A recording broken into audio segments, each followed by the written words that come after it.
অক্ষয় তৃতীয়া। অক্ষয় তৃতীয়া আমরা পালন করি বৈশাখ মাসের শুক্লপক্ষের তৃতীয় দিন। অক্ষয় মানে যার কোনো ক্ষয় অথবা শেষ নেই, তৃতীয়া মানে তৃতীয় দিবস। অক্ষয় তৃতীয়ার সঙ্গে হিন্দু শাস্ত্র অনুযায়ী অনেক কাহিনী জুড়ে আছে। তার মধ্যে একটা কাহিনী হলো যে এই দিন দেবী গঙ্গা স্বর্গ থেকে মর্তে অবতীর্ণ হয়েছিলেন। দ্বিতীয় কাহিনীতে আমরা পাই দেবী ধূমাবতীর আবির্ভাব কাহিনী। তৃতীয় কাহিনীতে আমরা পাই পরশুরাম জয়ন্তী হিসাবে পরশুরাম দেবের জন্মের কাহিনী, এবং আরও অনেক কাহিনী আছে। যেমন এই দিনেই দ্বাপর যুগ ও সত্যযুগের সূচনা হয়েছিল। অক্ষয় তৃতীয়ার দিনেই মহাভারতের যুদ্ধ শেষ হয়ে পাণ্ডবদের বিজয় সুনিশ্চিত হয়েছিল। এর মধ্যে প্রথম কাহিনীতে আমরা যদি দেখি যে গঙ্গা দেবী মর্তের অবতীর্ণ হওয়ার কাহিনী, তো কাহিনী কিছু এরকম যে সগর রাজের ছিল 59,000 পুত্র।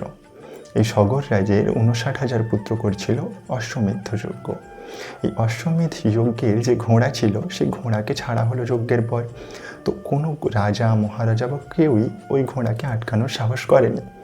এটা দেখে ভগবান ইন্দ্র প্রচণ্ড ভয় পেয়ে গেলেন।